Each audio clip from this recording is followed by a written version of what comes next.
আল্লাহ তাআলা সূরা আল ইমরানের 10 নম্বর আয়াতে বলেছেন, যারা কুফরি করে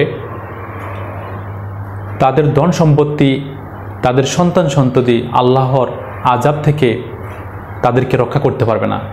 তাদের যতই সম্পত্তি থাকুক, যতই সন্তান সন্ততি থাকুক, তারা যতই কিছু দুনিয়াতে করুক, একমাত্র কুফরির কারণে আল্লাহ তাআলা তাদেরকে যে আযাবের সম্মুখীন করবেন, এই সম্পত্তি তাদেরকে রক্ষা করতে পারবে না।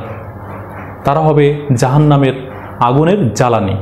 এর পরবর্তী আয়াতে আল্লাহ তাআলা বলেছেন যে সমস্ত জাতিকে আল্লাহ তাআলা তাদের কুফরির কারণে ধ্বংস করে দিয়েছেন, তাদের একটি উপমা এখানে এনেছেন যে ফিরাউন ও এর পূর্ববর্তী লোকদেরকে আল্লাহ তাআলা ফাঁকডাও করেছেন।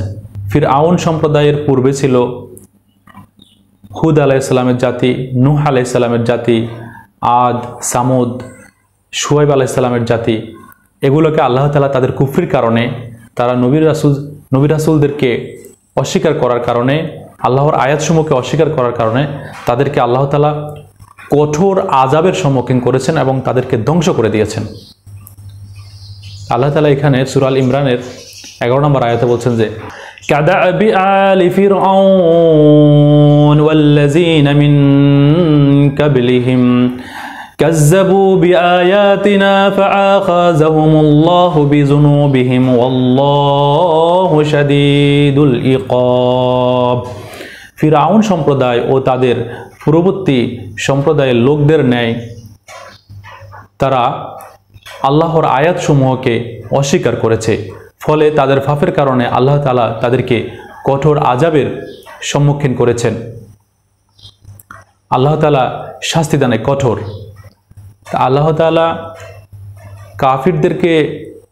কাফিরদেরকে যে আযাব দিবেন সে সম্পর্কে সতর্ক করেছেন এবং পরবর্তী আয়াতে কোন কোন সম্প্রদায়কে তাদের কুফরির কারণে ধ্বংস করেছেন সেই সম্পর্কে আল্লাহ তাআলা ইঙ্গিত দিয়েছেন এবং কোরআনের বিভিন্ন জায়গায় তাদেরকে কোন অপরাধের কারণে আল্লাহ তাআলা তাদেরকে কঠিন আযাবের মাধ্যমে ধ্বংস করে দিয়েছেন সেই সম্পর্কে আমরা আগামীতে আমরা জানতে পারবো। অর্থাৎ যারা কাফির তাদেরকে আল্লাহ তাআলা শাস্তির ঘোষণা দিয়েছেন এবং তার কোন কোন জাতিকে আল্লাহ তাআলা ধ্বংস করে দিয়েছেন সেই সম্পর্কে আল্লাহ তাআলা কোরআনে বলেছেন। তাহলে কাফিরদেরকে আল্লাহ তাআলা যে সমস্ত শাস্তি দিয়েছেন তাদের কুফরির কারণে বা আল্লাহর আয়াতসমূহ অস্বীকার করার কারণে, নবী রাসূলদেরকে অস্বীকার করার কারণে, আমরা যেন সেই সম্পর্কে সতর্ক হয়ে আমরা যেন আল্লাহ তাআলার কোনো আয়াত যেন অস্বীকার না করি সে সম্পর্কে আমরা সতর্ক থাকতে হবে এবং নবী রাসূলদেরকে আমরা পরিপূর্ণভাবে মেনে আমরা চলতে হবে। আল্লাহ তাআলা আমাদেরকে সেই তৌফিক দান করুন। আমিন। আসসালামু আলাইকুম ওয়া রাহমাতুল্লাহি ওয়া বারাকাতুহু।